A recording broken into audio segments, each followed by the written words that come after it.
The OKC Thunder and their genius blueprint man Sam Presti are shopping multiple valuable pieces, according to rival NBA executive reported by Hoops Hype. Within 48 hours of delivering the first NBA title to OKC, the Mastermind GM has reported plans to stay ahead of the curve to retool with the team full heading into the offseason. But before we get into all of that, just want to say this is my first video post NBA championship, and boy, does it feel good to be representing the Oklahoma City Thunder here on Thunder Digest. I'm Gabe Ebersole, and we're going to dive into these reports. Before we get into that, I want to point out that 68% of you guys watching are not subscribed to the channel. The Thunder just won 68 regular season games, won a championship, and they are looking to go back to back next year. But in the meantime, we got to keep you guys notified, updated with everything free agency, draft rumors, and everything OKC basketball right up until tip off next season. So make sure you sub up and hit the bell so you stay up to date with the news. And without any further ado, let's get into what the news for today is. This article came out on Hoops Hype earlier today, and it has NBA intel. Focusing on the KD trade and then some specific teams, which includes the Oklahoma City Thunder. We see it right here in this section, and it says, "What's next for the Oklahoma City Thunder post championship?" You see two guys pictured in there, Chet and J Dub, and the article starts out talking about them potentially signing their maximum rookie extensions. And that's not what we're here to break down today. We're here to break down what's going to be in the imminent future impacting this team, and that is the NBA draft coming up tomorrow. Tomorrow night at 8 p.m., the NBA draft tips off. Cooper Flag going to be taken first overall by the Mavericks. But after that, we aren't sure exactly what's going to happen. But NBA executive insiders have some reports about the Oklahoma City Thunder. Let's get into what we're looking at here, right? One part of its section says, more imminently, as we were just talking, Oklahoma City has a roster crunch to solve, including the number 15 picks from Miami and the number 24th pick from the Clippers in the draft. The Thunder would have 17 players on the roster, two more than the maximum allowed. Therefore, they'll have to make some moves. And you see right at the bottom of this graphic, there is Sam Presti on Sam Presti, the guy you want making the moves out of anybody, any executive in the league right now. Sam Presti is the guy who is able to stay ahead of the curve to rebuild and retool this team to keep them in the hunt for the championship next year. I've said it once, I said it again. This guy is the real MVP because who else gets Shea there? Who else gets Chet and Dub in the same draft? All pulling this team together, gets Caruso on the cheap bargain, getting all these role players. We got Wiggins, we got Cason Wallace, we got everyone chipping in, contributing to this championship. But how do we stay ahead of that? Let's take a look at this roster for next year, right? We're taking a look at the 2024-25 category, and that was our team from this year, the salaries from this year, of course. But then you see in the next to the right, the same boxes are filled by the same guys. That is correct. We are bringing the same 15 guys as of right now into the next season. Same 15 guys are under contract. And if you look at the numbers, it's pretty staggering, like how well we manage the salaries. Shay's only making 3 million more next year. Hart had a front-loaded deal, so he's gonna be making less next year. Another guy making less next year. Aaron Wiggins will be making less. The only big jump you'll see on here is Alex Caruso in salary wise. But you see Jalen Williams making he's making 6.5 next year. And you see a guy like Cason Wallace getting bumped up by 300K. Guy like Chet Holmgren, he's one of the biggest increases at 3 million. This team is very, very well structured and sound to regun next year for another title. But do we want to run it back with the same thing? That's the question. And we have two first round picks in this draft, courtesy of, like I said, number 15 coming from the Miami Heat, number 26 coming from the LA Clippers. And that's where this report gets interesting. It said that Sam Presti is looking to make some moves with these picks. Let's take a look at what these exact moves are. Rival NBA executives who spoke with Hoops Hype believe Oklahoma City could trade the 24th pick via from the Los Angeles Clippers in the draft for a future first round selection. Right? We're gonna start there. Let's look at the first round selections of the OKC Thunder right now. So we see from this year, we didn't land the Philly pick and we didn't land the Utah pick because top six protection from Philly, they got the third pick. Top 10 protection for Utah, they landed the fifth pick in the draft. So we got neither of those picks, but we did capitalize on the Miami pick and we do have a pick swap from the LA Clippers. That is what we're rocking with running into this draft. But with the full roster, we're going to have to make some sort of adjustment to the 15 guys we brought in this year. We'll also have Topic coming back next year, which is going to be amazing for our team, amazing for our playmaking. I'm very excited to see him play. But when you look at the first round picks we have in the next year's draft, we have three picks, three potential first round picks next year, unless Houston falls off a cliff. They have a top four protected pick. They were the second seed in the West this year. Likely we're getting their pick. And then we have the Clippers with another unprotected pick that we are going to be able to attain. So we are loaded for the very, very near future. But taking a look still in the years after that, two first round picks the next year, a first round pick, and then we have what, 3 seconds after that, and then the 2029 draft. Man, look at all those second round picks, five second round picks in that draft to go along with a pair of first round picks. Denver has a top four protection, assuming Nikola Jokic doesn't go retire to go do horses out in Serbia or gets injured. That pick will be ours. So we are loaded to keep drafting in the future. But we just saw in that report, it is looking potentially like we might trade the 24th pick this year to get more assets in the future. This is how you stay ahead of the curve. This is the Sam Presti masterclass to keep the roster, the bag of tricks that you can trade for another star player, to keep that by your side, something in your back pocket to make sure you never fall into the trap that like the Clippers did by trading with us essentially, where you don't have a first round pick, like the Bucks are in right now, trading for Dame, where they don't own their first round pick until 2031. This is how you stay out of those situations. This is how you can build a team that has a real shot at being a dynasty. We captured the first chip. We have a young team.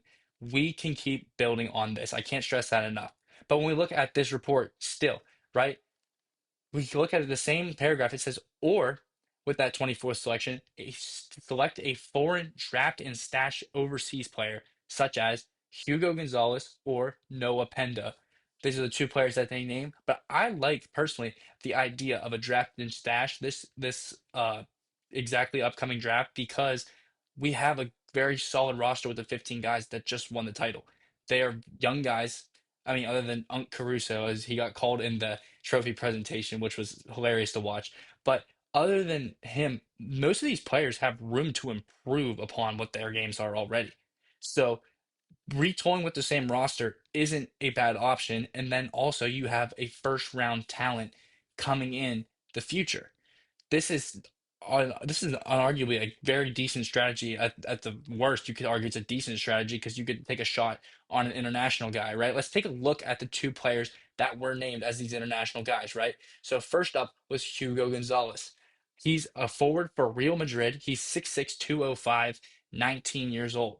And he's this is a summary. This is the scouting report done by Yahoo Sports, right? And it describes him as a high motor wing with great defensive tools and a slashing style on offense.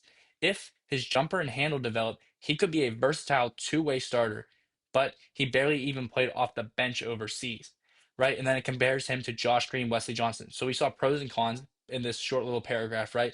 But I put some notes in the bottom from what I've garnered, looking at his numbers and looking at how other people saw him and what they saw as his upsides. I saw the main upside I see in him is that this guy's been playing professional basketball since 2022, and he's only 19 years old, guys. This guy has experience in the pro game, not obviously not at the level playing Luka Doncic did, but Luka Doncic was also a professional at 16 years old in the EuroLeague.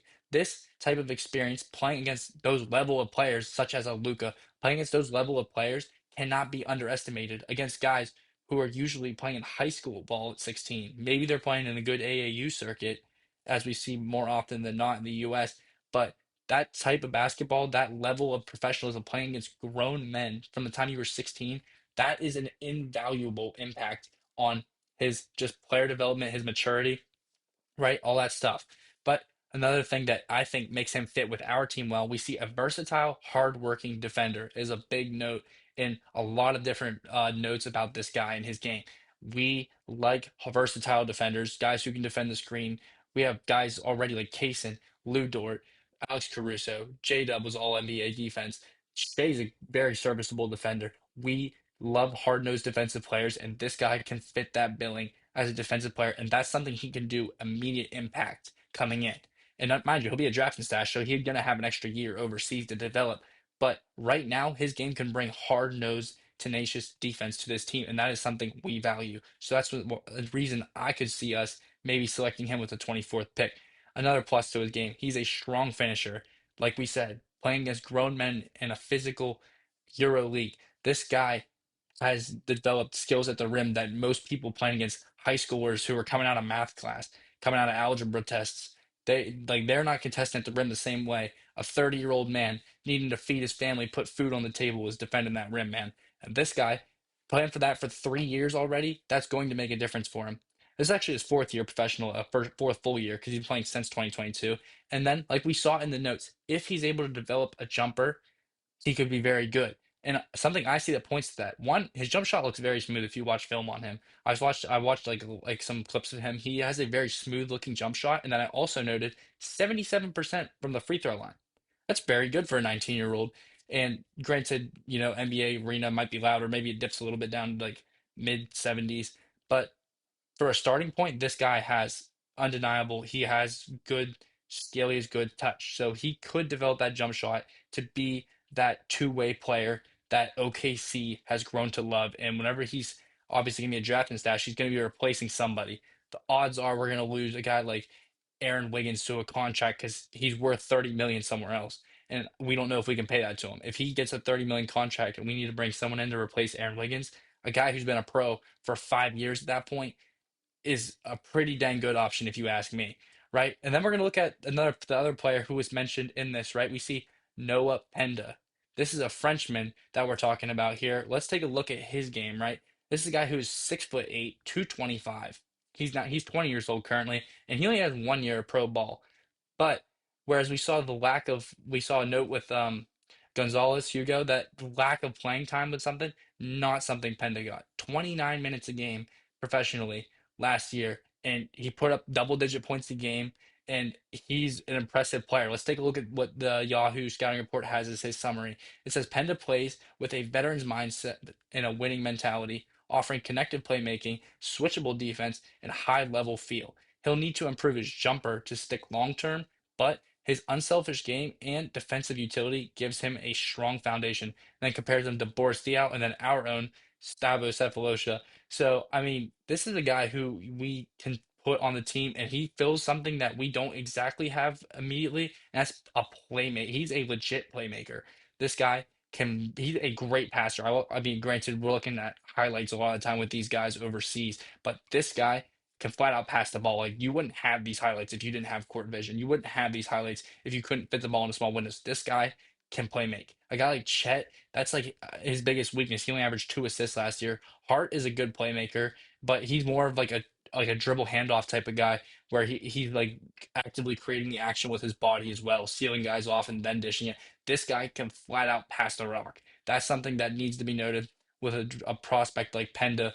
And then another note for him, versatile defender, long wingspan, switchability, can play inside, outside on the defense. I saw great highlights from him on the defensive end. He averaged almost a steal and a half a game. He's a good shot blocker. This guy is another guy who fits the billing of an Oklahoma City Thunder off rip just from defensive tenacity. I think he could make an immediate impact. And then, like we said, he's a drafted stash. He has another year overseas to develop his game way farther. It'll be his second year professionally. So he has more room to grow than a guy like Hugo Gonzalez does, who's already been playing for 4 years professionally. This guy could blow the roof off the building next year in the French league, and he would already be signed to us. That would be huge for this team, especially out of the 24th pick, like we're talking about, right? Going back to him. He is an efficient scorer and he has good shot selection. There was notes about he's a little bit shaky finishing around the rim and getting off like slithery shots. Like he takes contested layups. But for a guy who's shooting 44%, granted people shoot lower percentages than the EuroLeague, a guy who's 20, shooting 44%, averaging double digits, playing 29 minutes a game, that's pretty good. That's pretty good for a guy who is not even seeing scoring as one of his mainly touted attributes. The least you could say about him is he takes good shots and he's an efficient scorer. So I think that's something that needs to be noted. And then last thing I put, this guy is a dirty worker and he is a hustler. He is a set the screen type of guy, a dive on the floor for the loose ball type of guy. And that is just something that OKC has embodied this year, embraced this year, and led to them getting a championship this year. You see guys like Caruso with the hustle. You see guys like Dort on the floor for loose balls, getting in passing lanes. This guy can do the exact same thing for this team. I think it, I believe it, and we might be able to see it come to fruition if these reports are true. But there was one last thing mentioned in this article that needs to be brought up, and that is a rival executives also view Ousmane Dieng as a possible trade candidate if Oklahoma City adds their first round selections to the roster as constructed. So, meaning this year, if we're going to bring in these first round picks, because we'd have 17 players on the roster at that time, they're thinking we could trade Dieng before the season starts. This is a guy who's been on the team for 3 years, drafted to OKC in 2022 and a part of a class that I believe had four players in it, along with J Dub and Chet, and then I forget who the last guy was, but we had another pick that got traded that year. But this guy, he stuck around the team these 3 years, and if you look at his minutes, they've diminished each year. They've gotten a little bit lower. He's gotten a little bit less time to rotation. His scoring diminished a little bit each year. We see his assists diminishing a little bit each year. This guy's role on the team, he hasn't really found a sturdy role on the team, and that's why people believe that he could be on the trade block. If we're gonna move somebody, this might be the guy we're moving. He's not a great three-point shooter for our team. Yes, he plays power forward, but he can't really stretch the floor like a Jalen Will can, like a Kenrick Williams even can. He can't really provide that for our team, and that's like an essential part off of our bench is shooting. So that's why I think that idea really stems from is that he doesn't really fit the mold of what we're looking for when we're bringing in our second, third units, like our like plugs and pieces in. He doesn't really fit what we're trying to accomplish when we're bringing in those units a lot of the time.